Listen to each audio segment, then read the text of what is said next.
Yapo makundi ambayo kwa kweli yapo kwenye changamoto kubwa ya kupata magonjwa ya kiakili, na makundi haya wakati mwingine hayajifahamu. Kwa mfano, kundi la kwanza ambalo limesaulika kabisa, tunasema forgotten mourners, ni kundi la madaktari na wale wanaofanya kazi kwenye vituo vya afya. Kwa mfano, mtu anahangaika na fikiri mtu ambaye yuko kwenye wodi ambaye ameona watu akihudumia watu wenye majeraha makubwa. Fikiri mtu ambaye anaona watu wakifa kila siku. Mtu anahudhuria, yuko mochwari, anaona marehemu kila siku na anawaandaa kila siku. Kwa vyovyote watu kama hawa hawawezi kuwa vizuri kwenye akili zao.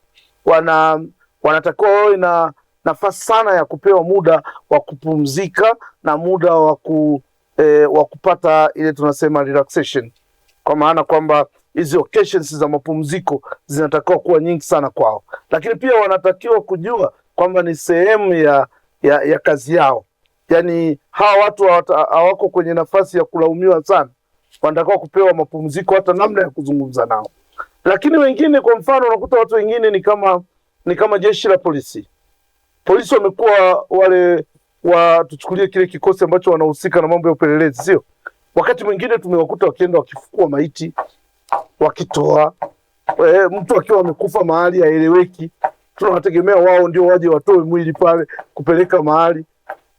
Tunalisubiri jeshi la polisi kwanza lije ili fanye. Kwa hiyo matukio yale hatarishi ya kutisha, bila kujali yanahusiana na mambo ya kienyeji.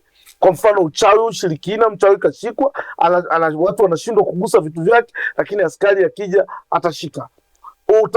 Utagundua kwamba hawa ni makundi ambayo pengine wakati mwingine tunayaona kwenye tabia.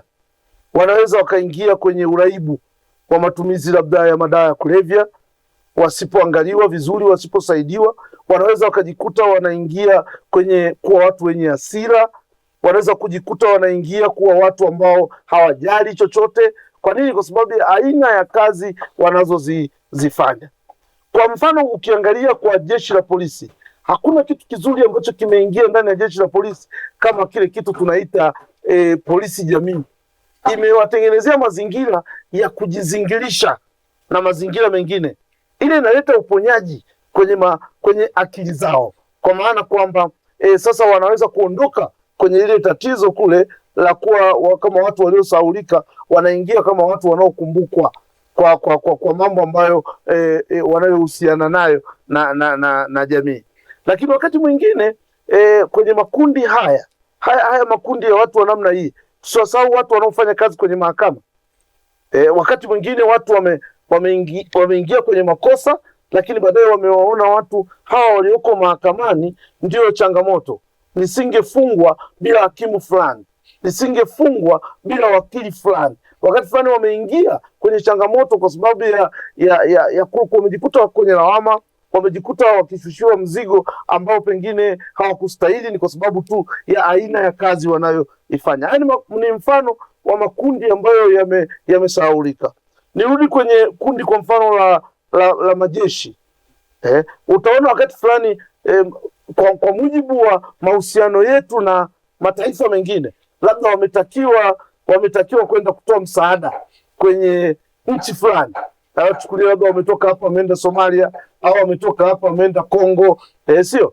Kule askari wetu labda hakuwahi kuona mtu anavyochinjwa, hakuwahi kuona mtu anapigwa risasi, sio? Lakini kule amehudhuria, ameona mguu wa mtu, ameona wakati fulani mtu anapochinjwa. Akirudi huku anaingia kwenye changamoto ya akili, mwisho wake inampelekea kuingia kwenye addiction, labda ya unywaji wa pombe, anaingia kwenye ulevi, anakuwa raibu kabisa wa ulevi. Sasa nini kinatakiwa? Hawa watu wanatakiwa kupewa msaada. Msaada wake sio kuwafukuza kazi. Tuliwapeleka wenyewe nje wakiwa na akili nzuri, sasa wamerudi wamevurugwa. Badala ya kuwatafutia mahali kuwasaidia kiakili, warudi kwamba waweze kufanyiwa, wapate msaada wa kisaikolojia na kiushauri nasihi, hawapewi ushauri, isipokuwa kwa nini umekuwa mlevi kazini? Kwa nini unavuta bangi, unavuta madawa ya kulevya kupindukia? Tunamfukuza kazi, tunamrudishia mzazi. ambaye yeye hakuhusika kwenye kumpeleka huko Somalia. Huyu mzazi hakuhusika kwenye kumpeleka huko Sudani kulikochafuka. Huyu mzazi yeye alikuwepo hapa akijenga amani ili mtoto wake afanye kazi kwa vizuri. Kwa hivyo unaona kwamba uko umuhimu wa kuwa na wanasii kwenye majeshi, kwenye mahospitali, kwenye mahakama. Ni lazima kuwe na washauri wa saikolojia tiba, ili kusudi wanaporudi watu kutoka kwenye kuleta amani, wanapofika tu waweze kupata msaada wa kiakili, ili akili zao ziweze kuwa nzuri. Wakati mwingine tumewakuta wanaingia kwenye hiyo, nimesema hasira, wakati fulani wanaingia kwenye hofu, wakati fulani wanaingia kwenye matatizo ya kujichukulia sheria mkononi.